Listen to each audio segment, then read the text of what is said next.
today's ganap nga ay araw na nga ito ng bagong taon. Kaya naman kung late na nga ako mag-upload, abay, bahala na kayo, charis.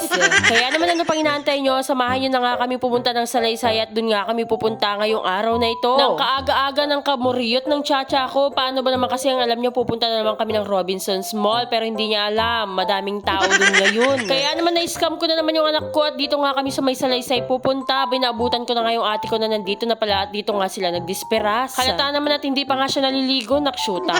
Abutan na nga naming makalat ang bahay. Paano ba naman kasi nagsilasingan na naman sila dito panigurado, nakshuta. Kaya naman ito na lang yung naabutan naming handa, charis. Abay sa sobrang wala na nga kaming naabutan na handa, nagdala na lang din kami ng baon namin, nakshuta. Binuliglig na namin talaga sila dito dahil nga Diyos ko may mga hangover pa nung oras na yan. At nagmaritesa na nga lang muna kami habang inaantay namin yung kumukulong kape, nakshuta. Talagang kape is life.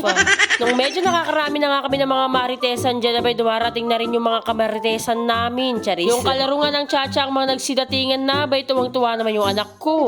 Nagkayayaan na nga kami pumunta dito sa may pinaka-event namin sa bahay ng tita ko at kararating nga lang ng tita ko galing ng Hong Kong, nakshuta. Hindi nyo kinaya, charis.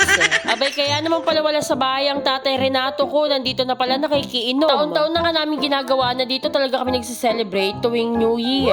At sakto rin naman nakararating lang ng tita ko galing sa Hong Kong, kaya naman bibinyagan talaga namin siya, charis. At ito na nga yung kanya-kanyang dala ng bawat pamilya sa amin, yung mga magkakapatid. Aro, Diyos ko, ngayon pa lang iniisip ko na kung ano yung isiselipin ko, nakshuta. Ay, tatakawin yung vlog ko ni. Hi! Welcome to Philippines! O, diva, ng kalago ng tita ko, ne. Pero syempre, pasipsip lang ako para mabigyan pa ako ng maraming pasalubong, charis. Habang ang tatay Renato ko talagang present na present pagdating sa inuman. At bago nga nag-start yung program, tinawag ko na muna silang magkakapatid na lalaki para mag-picture taking dahil nga ng mga medyo bata-bata pa sila, talagang may picture sila niyan. Ang nakakatuwa pa nga doon ay yung picture nilang yung lumang-luma na kubo-kubo pa yung bahay namin. At nung time nga na yun, doon kasi sila nag-picture sa may kubo-kubo namin, no, loko. Parang walang rayuma yung tito ko, no? At after nga mag-picture taking ng mga magkakapatid na lalaki, abay tinawag ko na rin yung mga kapatid nilang babae. Saka ako naman sinunod na tawagin yung mga pamilya ng bawat isa. Abay syempre kami naman na yung sumunod, o loko. Tignan nyo naman. Wala nga dyan ang Patrick Badidong namin, kaya naman next time bawi ka na lang, charis. Abay syempre dapat hindi rin kami magpapatalong tatlo. Diyos ko, ng kalago namin, no? After naman mag-picture taking ng bawat pamilya, abay syempre blessing of the food naman na tayo para naman makapag-umpisa na tayong magsilipin ay kumain. Ilang minuto na nga lang ay nablessan na yung food, kaya naman kumuha na ako ng biryani kong rice dyan, tsaka naman kaldereta. Sinunod ko naman na itong adobong pato at syempre itong manok na tinurbo, nakshuta. Abay loko, syempre ang matindi nating sausawa na may kamatis na bagong at sibuyas. Ang kinuha ko ng mga pagkain ko dyan ay talaga naman yung hindi talaga ako magsasawa, syempre ang mga pato. At yung kaldereta, ang kambing at pinapaitan na kambing, nakshuta ng kanyaman na. Pas muna ako sa mga baboy at kung ano-ano pa mga sweets dyan, basta hindi ko pagpapalit itong mga to, pato at mga kambing. Sa sobrang busog ko, nakshuta, hindi na ako makahinga. Wala nang pahinga-pahinga dahil nga nag-perform agad kami mga tito ko at syempre sali-sali naman ako, nakshuta. Saka ako naman pinatawag yung ibang mga kapatid ng tito ko, kaya naman na yan, kompletos recados. Rodis ko, ng katulanan, ng kasakit ko pa nga. Sige, para mausawan muna kayong mga tito ko at tatay ko, Diyos ko, ng katakaw nyo naman kasi sa alak. Abay medyo hinihingal at nagkakarayuma na nga sila ng mga oras na yan, pero sa alak hindi kayo nagkakarayuma, pero sa sayaw, Diyos ko, ewan ko na lang. Napakasaya naman talaga, talagang bigay na bigay silang magkakapatid, Diyos ko. After naman mag-perform ng matatanda, syempre meron din tayong version ng mga makukulit at napaka-cute na mga chikiting.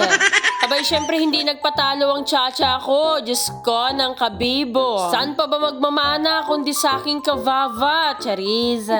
Napaka-cute nga, basta may mga nakikita siya o kahit wala siyang kasamang sumayaw, sumasayaw pa rin niyang anak kong yan. Abay makarinig lang talaga siya ng music, talagang todo bigay na rin siya, o pati ang lolo hindi nagpatalo, nakshuta. Kung bibilangin mo lang talaga yung binigay sa anak ko, Diyos ko, naka 500 plus na ata ako, loko, masaya na ako doon, nagsayaw lang siya. O ay dagdag mo pa tong tito kong nagbibigay, Diyos ko, kahit matatanda binibigyan ng kagalante. After nga ng matinding performance ng bawat isa, abay syempre performance naman na ng mga matonggera, tanggera, nakshuta. Abay, mas matindi na naman yung pinaggagawa nila dito. Loko, habang nakatalikod nga yung may host dito sa venue, abay, tignan mo naman yung pinaggagawa. Gulat na gulat tuloy siya, kitang-kita, loko. Sunod-sunod na nga sila nagsisilipin dyan, abay, syempre kasama na rin ako dyan. Yala, agin inayad kami tangkel na, baka maibos mo amin. Abay, meron nga naman talaga mas matindi na naman, pati Tere, Diyos ko, inuwi na. Abay, tito, tirhan mo naman ako. Dito talaga kami nag-enjoy sa lahat ang magsilipin. Nakshuta, tignan mo naman. Kaya naman, thank you so much mga kavava ko at Happy New Year sa inyong lahat. Kaya naman na yun lang mga kavava. Salamat sa panonood.